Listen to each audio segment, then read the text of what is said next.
بسم الله الرحمن الرحيم الحمد لله رب العالمين والصلاة والسلام على أشرف الأنبياء والمرسلين نبينا وقدوتنا محمد عليه أفضل الصلاة وأزكى التسليم اللهم أعلمنا بما ينفعنا وانفعنا بما علمتنا وزدنا علما يا رب العالمين. Assalamu alaikum wa rahmatullahi wa barakatuh, everybody. Welcome Saturday night to Who is Allah subhanahu wa ta'ala. Going over explanation of Allah's beautiful names. And we're just a couple days away from Ramadan, so everyone's busy preparing. We're going to keep this short, inshallah, and to the point. So, Shaykh Abdul Razak, Hafidahullah, his next chapter is Al-Majeed, Allah's name, Al-Majeed, and this occurs twice in the Quran.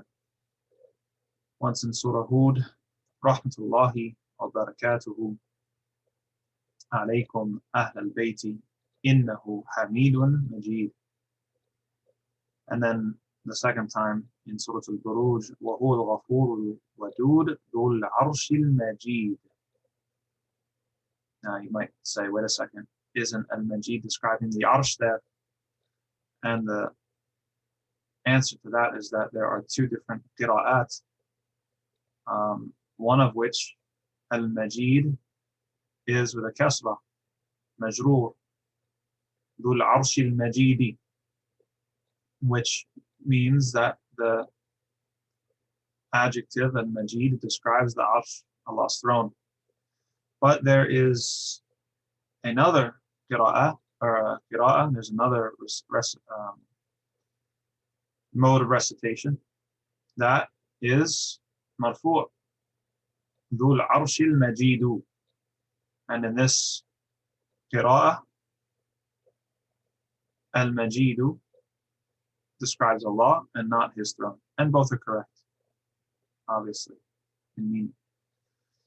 What does Majeed mean? It means that Allah is expansive and has grand characteristics. It means, if we're going to try to capture it in one word, maybe we could use robust. It means that Allah is not just great, but that he has a multitude of qualities. Allah is not simple or thin, right? Even though if the oneness of Allah is intuitive and simple to grasp, the nature and reality of Allah contains multitudes, is vast, is expansive. It's not a simple thing in the sense of something being thin or almost like, we would say something is too easy, right? We say somebody is a simpleton, right? We use this term, and it's not a nice thing to say about somebody, but it communicates an idea that someone is overly simple. Something being too simple is not a praiseworthy characteristic, unless it has to do with somebody working to make difficult material simple for others to understand as a service, right? But when it comes to an actual being too simple is something blameworthy, is something that is associated with a lack of intelligence, or a lack of complexity, or a lack of robustness. Allah subhanahu wa ta'ala says many times in the Quran, قَلِيلًا مَا يُؤْمِنُونَ. And there's a couple different ways to translate this. It could be understood as, they don't believe very much. It could also be rendered as, and few are the things in which they believe, right? Because if you really pin someone down who has false ideas about Allah, whether it's Christianity, whether it's idolatry, whether it's the New Age religions and, sort of modern, quote unquote, New Age spirituality. If you really boil it down to what do you actually believe, you'll find that there's very little there. Thin concepts, it's kind of vague, ambiguous notions of, being yourself and following your heart and living life to the fullest, and these kind of mantras that we have in our modern society. right? They don't amount to very much. They don't give you very concrete guidance or guidelines for how to live your life. They don't tell you what's going to happen to your soul after you die. They don't tell you what to do when two kind of imperatives conflict, right? You want to be good to your parents, but you also, maybe they're committing some sort of wrong, right? You have two things that are kind of at odds, and you need to figure out how to balance the two imperatives, each of which, if taken alone by itself, is good. It doesn't give you enough refined or concrete guidance to deal with those sorts of issues.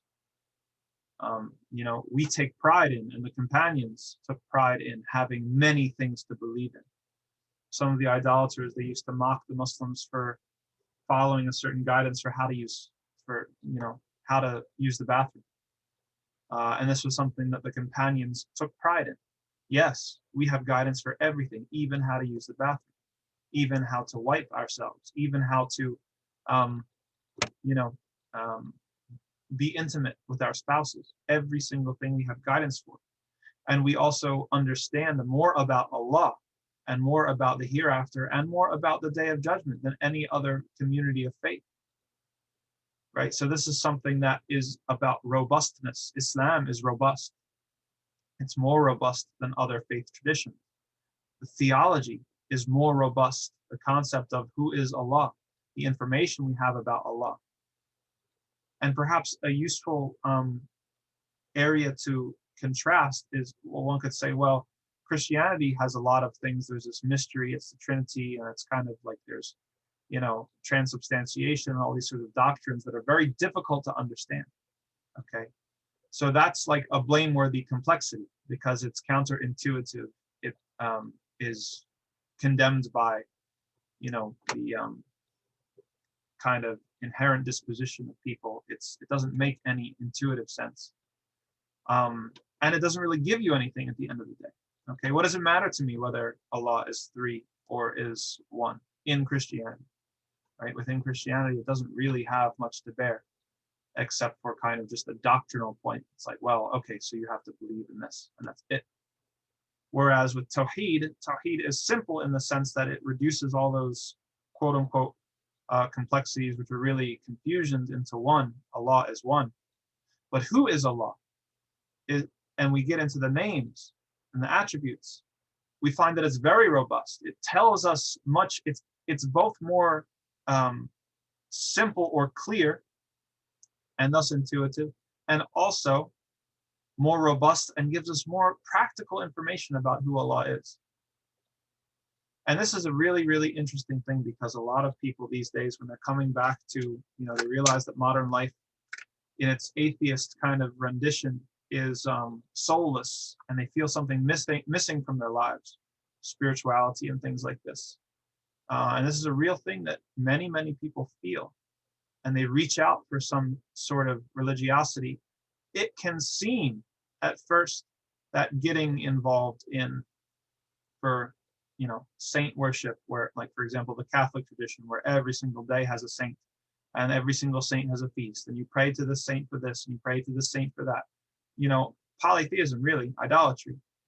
And then other self-described traditions of idolatry, where you have this God for this and this feast for this day. And this, it seems at first that there's a lot there and that this is a robust, rich tradition. But if you boil it down to the information about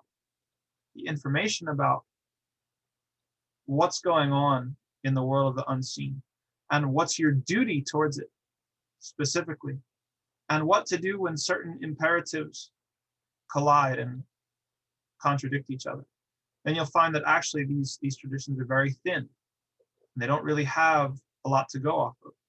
And in fact, what's underneath of them is a lack of accountability and a thinness that betrays the human interest or the interest of the ego that's behind these sorts of systems. So Al-Majeed is the opposite of that. Al-Majeed is that Allah is robust. Okay, simple, intuitive to grasp, in the sense that the intellect that Allah gave us doesn't reject it. but robust in the sense that there's a lot there. There's a lot of information. There's a lot of practical takeaways, things to meditate on and to chew on and to come back to and remember.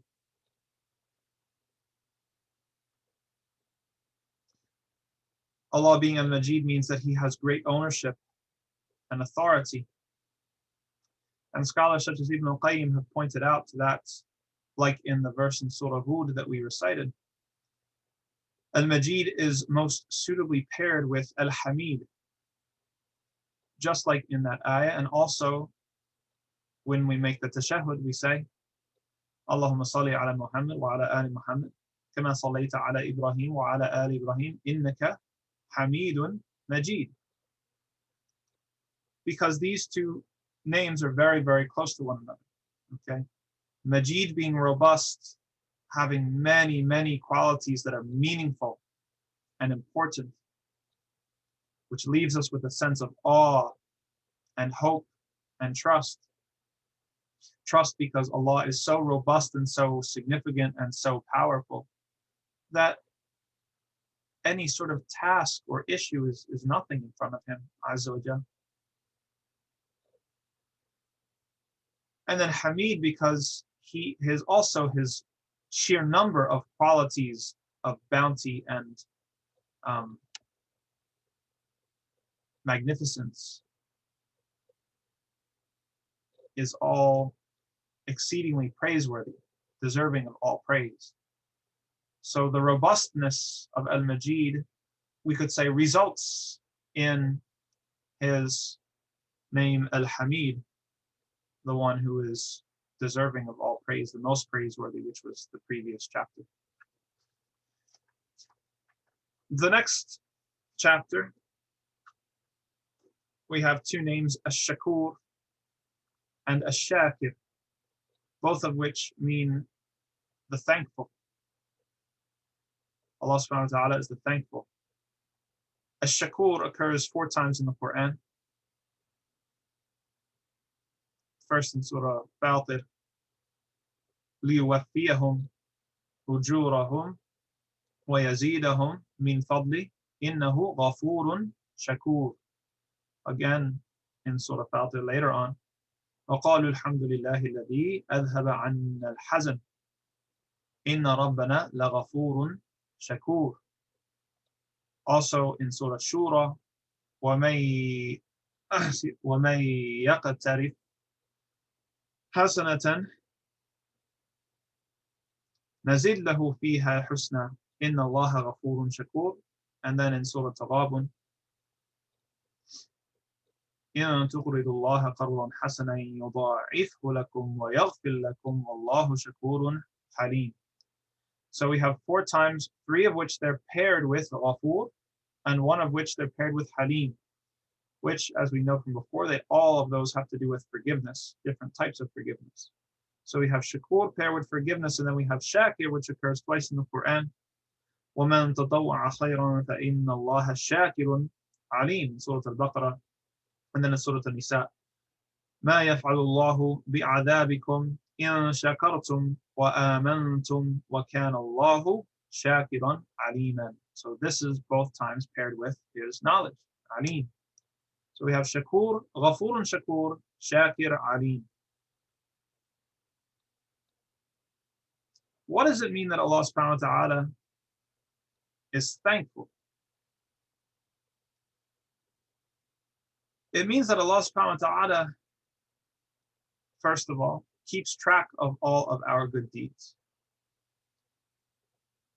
And this is an amazing blessing that fills us with hope and gratitude, because to know that the things that you do, the good deeds that you struggle to perform,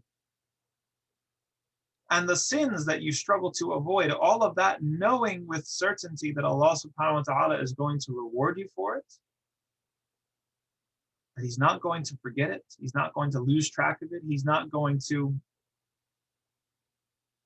compensate you meagerly for those things, that's an enormous blessing. It's extremely encouraging. and it gives us the strength to carry on. And if you want to understand the reality of this aspect of this name, then consider how we look to the creation for affirmation and thanks, and how that affirmation and thanks that we get from the creation is never enough, and it always leaves us disappointed. Think about married life, for those of you who are married. If you work on yourself, or you do chores, or you help out at home, or you anything that you do, if you're doing it in a transactional way, where your intention is to receive thanks and appreciation from your spouse, then most of us are going to be disappointed time and time again. Because human beings have quite a bit of ingratitude built into them.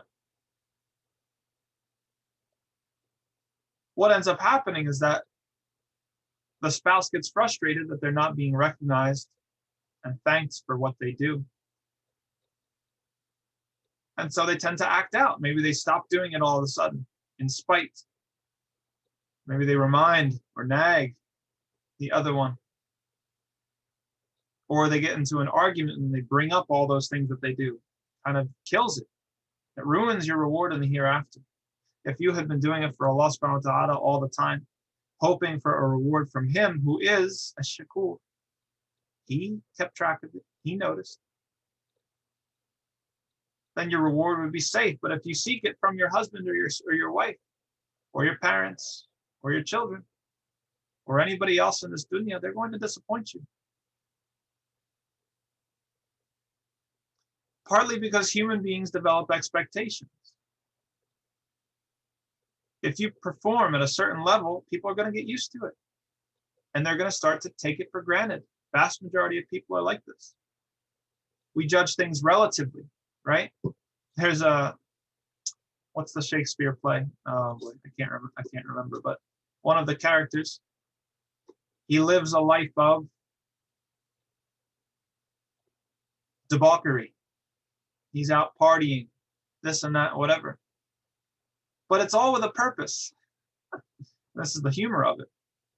Because he's preparing himself for the day when he's going to become king, and he's planning on making a transformation. And his logic is that, and he has a point, that if people have come to expect this sort of behavior, reckless behavior, squandering behavior from him, then when he kind of sobers up and comes to and starts to do things right, it's going to look like a magnificent transformation, even if he just does, stops the bad, right? He does have a point. Human beings build expectations, and they often judge people in a relative sense to what those expectations are. So if you're performing at a high level and you develop that reputation, some people are going to be expecting that from you, and then aren't going to be as appreciative of it. Not Allah is not like this. Allah subhanahu wa ta'ala, His sense of compensation and reward is absolute, right? The scales aren't tipped by bias or ingratitude. No, this is exactly what Allah's name Al-Shakoor means. Allah is grateful. Allah is thankful. He appreciates those things that you do, those things that you struggle with, and it's never going to go unappreciated or unthanked.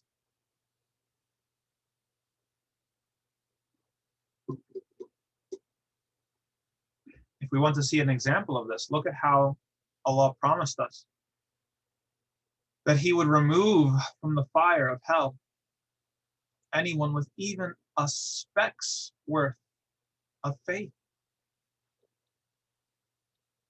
Doesn't that show that even the smallest bit of good, Allah is appreciative of it and will not let it be extinguished, and will not let it be overcome or drowned out or erased by even the iniquity and sin that someone else has done. So, reflecting on the fact that Allah is Shakoor and Shaakir,